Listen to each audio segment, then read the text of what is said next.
আজকে বানাবো দম বিরিয়ানি। তো বন্ধুরা, তোমরা দেখতে থাকো কিভাবে বিরিয়ানিটা করছি। নমস্কার বন্ধুরা, আশা করি সবাই ভালো আছো, সুস্থ আছো। আমরাও সবাই ভালো আছি। তো বন্ধুরা, আজকে তোমাদেরকে দেখাবো কিভাবে দম বিরিয়ানি বানাতে হয়। তবে আমি যেভাবে বানাই তোমাদেরকে কিন্তু সেভাবেই শেয়ার করছি। প্রথমে আমি বিরিয়ানিটা করার জন্য চালটা করে নিচ্ছি, মানে ভাতটা করে নিচ্ছি। প্রথমে আমি একটা প্যানে জল গরম বসিয়েছিলাম, তার মধ্যে গরম মশলা আর দিয়ে দিলাম সাদা তেল। গরম মশলা আছে এখানে লবঙ্গ, এলাচি, দারচিনি, তেজপাতা। জলটা ফুটে ওঠার পরে চালগুলো দিয়ে এরপরে এক টুকরো লেবুর রস দিয়ে দিলাম। লেবুর রসটা দিলে হয় কি, ভাতটা খুব ঝরঝরে হয়, তার জন্য এক টুকরো লেবুর রস দিয়ে দিলাম। এখন আমি ভাতটা কিন্তু 70% মতো ফুটিয়ে নেব। আর এদিকে আমি কি কি নিচ্ছি মশলাপাতি সেগুলো তোমাদেরকে দেখাচ্ছি। এখানে আমি 1 কিলোর বেশি মুরগির মাংস নিচ্ছি। আর এখানে আলু কেটে নিয়েছি বিরিয়ানির জন্য, আর পেঁয়াজ, রসুন, কাঁচা লঙ্কা রয়েছে। এখান থেকে যেগুলো আমার দরকার সেগুলো আমি নিয়ে নেব। এখানে হচ্ছে রেডি মিক্সড বিরিয়ানি মশলা, আর এখানে রয়েছে পেঁয়াজ, রসুন, আদা পেস্ট, তারপর টমেটো কেচাপ, তারপরে রয়েছে বাদাম বাটা আর গরুর দুধ। যাই হোক, আজকে এসব উপকরণেই আমার বিরিয়ানিটা আজকে রান্না করা হচ্ছে। আমি ভাতের মধ্যে সামান্য পরিমাণে লবণ দিয়ে দিলাম, আর চালটা কিন্তু 70% ফুটিয়ে নিলাম। ভাতটা 70% ফুটিয়ে নেওয়ার পরে আমি এটা একটা জালের সাহায্যে ভাতের জলগুলো সেঁকে নেব। আর এখানে কড়াইতে তেল দিয়ে দিলাম। এবার বিরিয়ানির জন্য যে আলুগুলো রেখেছি, এবার আলুগুলো সুন্দর করে ব্রাউন কালার করে ভেজে নিতে হবে। দিয়ে দিলাম আলুগুলো। বিরিয়ানিতে কিন্তু আলু খেতে অনেকেই পছন্দ করে।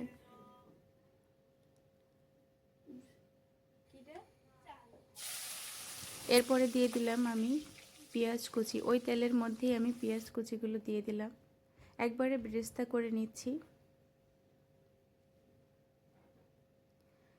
দেখো, ব্রাউন ব্রাউন কালার করে ভেজে নিলাম। বেরেস্তা তৈরি হয়ে গেল, বেরেস্তাগুলো তুলে নিচ্ছি।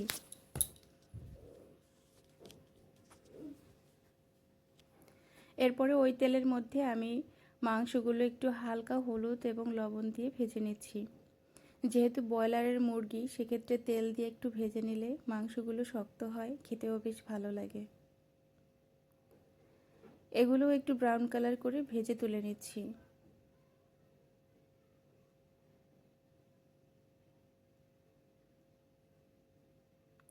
এরপরে ওই কড়াইতে আরও কিছু পরিমাণে তেল অ্যাড করে এর মধ্যে দিয়ে দিলাম গরম মশলা। এরপরে দিয়ে দিলাম একে একে যাবতীয় মশলা। এখানে দিয়ে দিচ্ছি পেঁয়াজ, রসুন, আদা পেস্ট পরিমাণ মতো, টমেটো কেচাপ, কাঠবাদাম বাটা,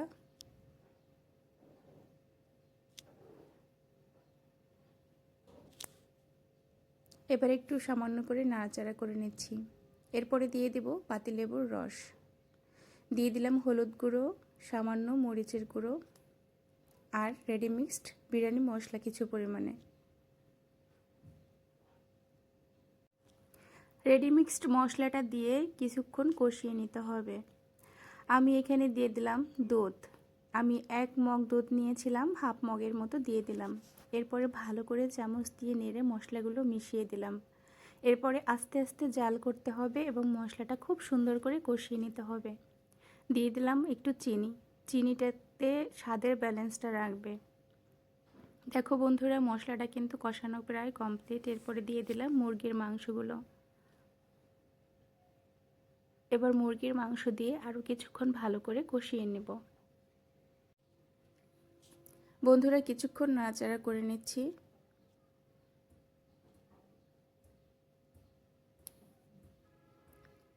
এরপরে দিয়ে দিলাম স্বাদ মতো লবণ আর কেটে রাখা কিছু পেঁয়াজের পাপড়ি। দিয়ে দিচ্ছি আলু।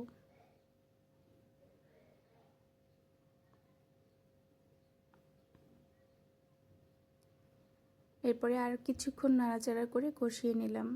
আর এখানে যে আমি হাফ কাপের মতো দুধ রেখেছিলাম, এর মধ্যে আমি দিয়ে দিচ্ছি মিঠা আতর আর হচ্ছে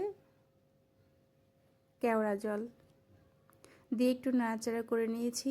ওদিকে আমার মাংসটা তো কষানো কমপ্লিট। এবারে আমি দমে বসানোর জন্য ওই প্যানেই প্রথমে কিছু মাংস রেখে নিলাম, তারপরে এর উপর থেকে রাইসটা ছড়িয়ে দিলাম, তার উপর থেকে আবার কিছুটা পরিমাণে মাংস দিয়ে দিচ্ছি। আসলে আজকে বিরিয়ানিটা লেয়ার সিস্টেম করে তৈরি করা হচ্ছে। মাংসগুলো দিয়ে এর মধ্যে কিছুটা পরিমাণে বিরিয়ানি মশলা আর বেরেস্তা দিয়ে দিলাম। এরপরে দিয়ে দিলাম কেওড়া জল আর মিঠা আতর মিশানো কিছুটা পরিমাণে দুধ। এখানে জাফরান দিলে ভালো হতো, তবে আমার বাসায় কোনো জাফরান ছিল না, তার জন্য আমি এগুলোই দিয়ে দিলাম। এর উপর থেকে আবারও একটা লেয়ার করে নিচ্ছি। প্রথমে রাইস দিয়ে দিচ্ছি এবং অবশিষ্ট যে মাংসগুলো ছিল সেগুলো এবার উপর থেকে দিয়ে দিচ্ছি।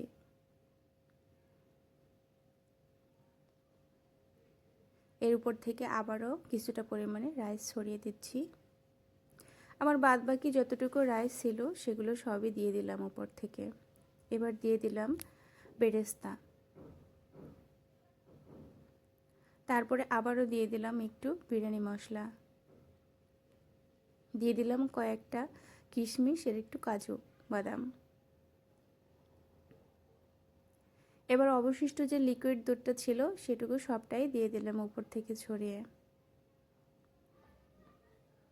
দিয়ে দিলাম সামান্য ঘি, আর এই ঘিয়ের স্মেলটাই পুরো বিরিয়ানিতে মোমো করবে। এরপরে আমি সামান্য আছে এই যে চুলার পাড়ে দমে বসিয়ে দিলাম।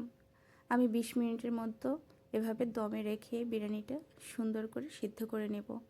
আর এবারে আমি ঢাকনায় একটা নাকফুল বসিয়ে আমি এবার ঢেকে দিলাম, সিলগালা করে দিলাম।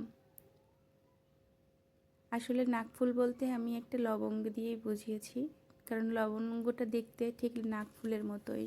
যাই হোক, আজকে আমার কিন্তু রেডি হয়ে গেল দম বিরিয়ানি। দেখতে কতটা লোভনীয় হয়েছে তোমরা দেখতেই পাচ্ছ। আর যখনই আমি ঢাকনাটা খুলছিলাম তখন এত সুন্দর একটা স্মেল বের হয়েছিল যে মন চাচ্ছিল যে তখনই খাই। যাই হোক, সবাইকে এবার বেড়ে দিব। আর রাতের বেলা আজকে রান্নাটা করেছিলাম। রান্নাবান্না শেষ, খাওয়া দাওয়া এবার শুরু হয়ে গেল। সবাই মিলে একসাথে বসে পড়লাম খেতে। রান্নাটা খুবই ভালো হয়েছিল আর খুবই সিম্পল এবং সামান্য উপকরণে এভাবে সুন্দর টেস্টি একটা বিরিয়ানি তৈরি করে নিলাম। তোমরা চাইলে বাসায় ট্রাই করে দেখতে পারো কেমন হয়। আমার বোন খেয়ে খুবই ভালো রিভিউ দিল, খুবই ভালো হয়েছে, সত্যিই খুব টেস্টি হয়েছিল। আমার মেয়েও খুবই ভালো রিভিউ দিয়েছিল, খুবই ভালো লেগেছে তার নাকি। যাই হোক বন্ধুরা, আজকের মতো ভিডিওটা এখানে শেষ করব। যারা আমার নতুন ভিউয়ার্স আছে তারা অবশ্যই চ্যানেলটি সাবস্ক্রাইব করে সাথে থাকবে। অবশ্যই কিন্তু ভিডিওটা দেখে একটা লাইক করো, ভিডিওগুলো শেয়ার করো। তোমাদের কাছে অনুরোধ, একটা ভিডিও এত কষ্ট করে করার পরে যদি তোমরা একটা লাইক কমেন্ট না করো তাহলে খুব খারাপ লাগে। যাই হোক, দেখা হচ্ছে নেক্সট ভিডিওতে।